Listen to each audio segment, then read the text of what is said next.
שלום לכם. שמי יניב מגל. אולי לא רואים את זה עליי, אבל מקורותיי מהציונות הדתית. ההורים שלי היו מראשוני המתנחלים, גדלתי בקדומים ולמדתי בישיבה בקרני שומרון.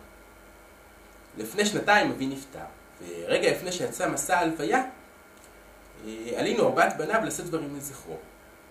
כשהגיע תורי, ביטאתי את הערכה הרבה להוריי, זוג יפים מאזור המרכז שעברו לבוץ של השומרון. לצד זה גם ציינתי שלא הסכמתי עם השקפת עולמם. במהלך השבעה לא אמרו לי על כך דבר, אבל כשהיא הסתיימה, סיפרו לי האחים שלי שכמה מבני היישוב ניגשו אליהם בפנים כואבות ושאלו אותם, מה, הוא כבר לא מסכים איתנו? הוא כבר לא חלק מהשקפת עולמנו? לפני 20 שנה עזבתי את הדרך הזאת, ולפני 3 שנים חזרתי כעיתונאי חוקר בגלובס לבדוק את השאלה הבוערת סביב המגזר הדתי. האם הציבור של הכיפות הסרוגות משתלט על צה"ל? במסגרת המחקר שוחחתי עם יותר מ-70 גורמים רלוונטיים, עם רבנים בולטים של הציונות הדתית, עם קצינים בכירים בצה"ל, חוקרי אקדמיה, ראשי המכינות וכן הלאה. על בסיס המחקר הזה יצא לאחרונה הספר שכתבתי בהוצאת ידיעות ספרים, סרוגים בקנה. בספר אני בודק את השאלות הגדולות ביחס לתופעה הזאת של השתלבות הדתיים בצה"ל. ובראשן, השאלה, האם הכיפות הסרוגות באמת משתלטות על צה"ל? קחו נתון בהקשר הזה. ב-1990, רק 2.5% מהצוערים הקרביים בבה"ד 1 היו חובשי כיפות. בעשור האחרון המספר הזה זינק ל-30 ו-40%.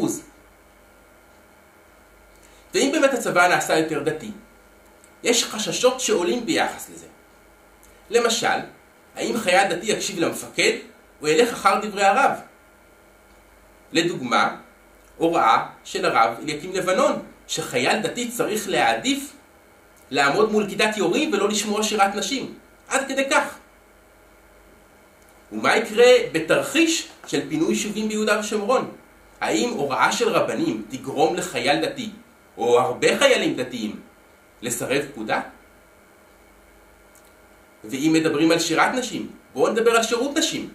אחת המהפכות הגדולות בצה"ל בעשור האחרון זה ההשתלבות של נשים ביותר ויותר תפקידים משמעותיים.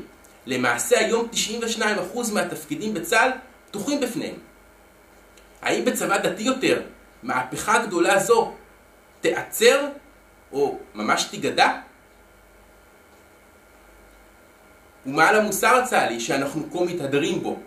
האם צבא דתי יותר יאמץ לפחות בחלקים שלו ערכים בסגנון תנ"כי, קמאי, כאלה של לא תחונם, של עשיית דין עמלק לאויב? ולסיום, רבים חוששים ממצב שיום אחד יהיה רמטכ"ל דתי והוא יקדם אג'נדה דתית וימנית קיצונית. אולי פקודת הקרב שלו תראה כמו זו של עופר וינטר, מח"ט גבעתי הדתי בצוק איתן, של השם אלוהי ישראל, אנו הולכים להילחם כנגד אויב המנאץ שמך. האם זאת תהיה פקודת הקרב שלו? האם כל החששות הללו הם מוצדקים או מוגזמים? על כך בהרצאה המלאה. תודה רבה לכם.